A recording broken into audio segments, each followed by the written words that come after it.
Hello everyone, प्यारे बच्चों। आज की इस वीडियो में हम एक छोटी सी स्टोरी का ट्रांसलेशन करेंगे और ये हम ट्रांसलेशन की वीडियो लगातार अपलोड करते रहेंगे और आप इस इन वीडियो को सभी को देखेंगे और ट्रांसलेशन करना सीखेंगे। इस स्टोरी में भी 4 सेंटेंसेस हैं, बहुत छोटी सी स्टोरी है। सबसे पहले हम इस स्टोरी के चारों सेंटेंसेस को पढ़ेंगे, उनमें जो कठिन शब्द आए हैं उनकी अंग्रेज़ी क्या है उसको जानेंगे। सभी सेंटेंसेस का कौन से टेंस के हैं, उनका स्ट्रक्चर और उनकी पहचान करेंगे और उसके बाद इस स्टोरी को बड़ी आसानी से हम बना लेंगे। सबसे पहले मैं इस स्टोरी को पढ़ रहा हूँ। पहला सेंटेंस है इस स्टोरी का, रामपाल एक क्रूर एवं अभिमानी नवयुवक है। वह 18 वर्ष का हो चुका है। तीसरा सेंटेंस है, वह अब तक हाई स्कूल की परीक्षा पास नहीं कर पाया है। और चौथा लास्ट सेंटेंस है, अधिकांश लोग उसे नापसंद करते हैं। तो हम इसमें इस स्टोरी में देख रहे हैं कि इसमें 4 या 5 वर्ड ऐसे हैं जो डिफ़िकल्ट वर्ड हैं, शायद आपको ना पता हो। तो सबसे पहले हमारे सामने एक वर्ड है क्रूर। क्रूर का अर्थ, क्रूर को अंग्रेज़ी में क्रूल बोलते हैं, क्रूल क्रूल। उसके बाद एक वर्ड है अभिमानी। अभिमानी का अर्थ होता है अंग्रेज़ी में हम बोलते हैं प्राउड। बोलते भी हैं आप कि I am proud of you, मुझे आप पर अभिमान है। अभिमानी का मतलब प्राउड। उसके बाद यहाँ पर एक वर्ड है अभी तक। अभी तक के लिए हम एक शब्द इस्तेमाल करते हैं येट, YET, येट। और आखिरी सेंटेंस में, चौथे सेंटेंस में, अधिकांश लोग, ये एक फ्रेज़ है, मोस्ट ऑफ द पीपल आप कह देंगे। और नापसंद आप जानते हैं, डिसलाइक। तो ये डिफ़िकल्ट वर्ड थे। अब हम देखेंगे कि ये जितने भी सेंटेंस हैं ये कौन से टेंस से बिलोंग करते हैं, कौन से टेंस के अंतर्गत आते हैं। तो पहला सेंटेंस है, रामपाल एक क्रूर एवं अभिमानी नवयुवक है। तो ये सिंपल प्रेजेंट है, इज़ आर एम वाला सेंटेंस है। Subject is are am as a linking verb के तौर पर हम इस्तेमाल करेंगे इज़ आर एम को, में से एक को।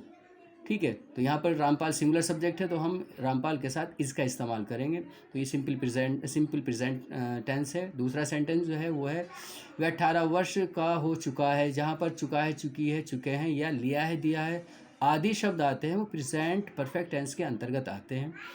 और इस टेंस का स्ट्रक्चर होता है सब्जेक्ट प्लस हैज़ या हैव का इस्तेमाल करते हैं। सिंगुलर सब्जेक्ट के साथ हम हैज़ इस्तेमाल करते हैं, प्लूरल सब्जेक्ट के साथ हम हैव का इस्तेमाल करते हैं और उसके बाद वर्ब की third form, object etcetera word हम लास्ट में लिख देते हैं।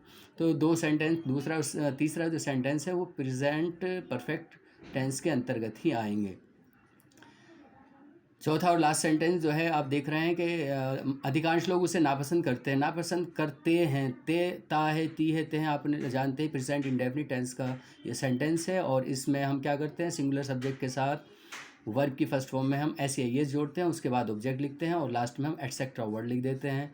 जहाँ प्लूरल सब्जेक्ट होता है हम सब्जेक्ट लिखने के बाद वर्ब की जो ओरिजिनल फॉर्म होती है वो लिखते हैं और उसमें SAES कुछ नहीं जोड़ते हैं और ऑब्जेक्ट लिख देते हैं वर्ब के बाद और लास्ट में एटसेट्रा वर्ड, और इस तरह से सेंटेंस कंप्लीट कर लेते हैं। तो इस तरह से अब हम देखेंगे, रामपाल एक क्रूर एवं अभिमानी नवयुवक है। ट्रांसलेशन होगा, Rampal is a cruel cruel ठीक है, एंड प्राउड यंग मैन। बहुत आसान है, सिंपल प्रेजेंट है। उसके बाद दूसरा सेंटेंस है, वह 18 वर्ष का हो चुका है। प्रेजेंट परफेक्ट टेंस है तो आपको पता है ही के साथ, क्योंकि ही सिंगुलर सब्जेक्ट है, हैज़, और पूरा करने का मतलब होता है कंप्लीट।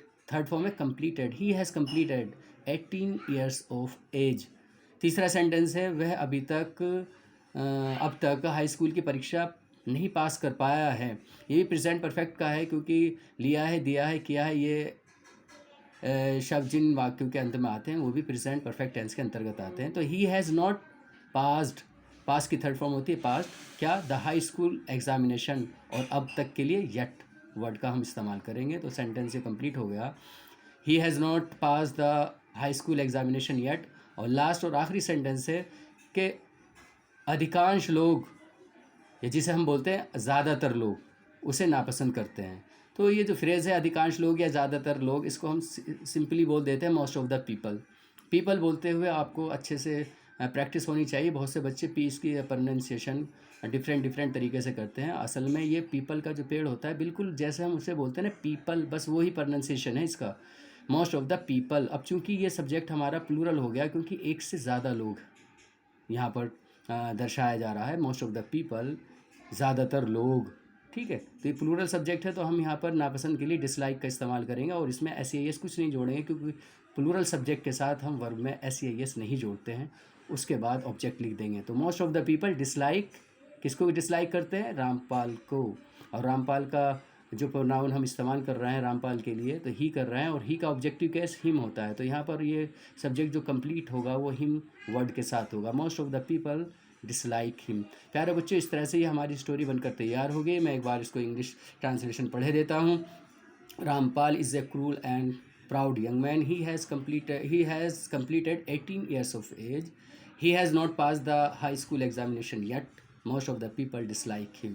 प्यारे बच्चों, हमारी इन वीडियो को देखते रहिए और इन पर लाइक कमेंट करते रहिए, शेयर करते रहिए। हम आपको प्रैक्टिस कराते रहेंगे, और आपने प्रैक्टिस की तो आपका रिज़ल्ट मैं समझता हूँ बेहतर ही आएगा, और इस तरह से आप धीरे धीरे इंग्लिश की समझ अपने अंदर पैदा कर पाएंगे। आज की इस वीडियो में इतना ही। Thank you.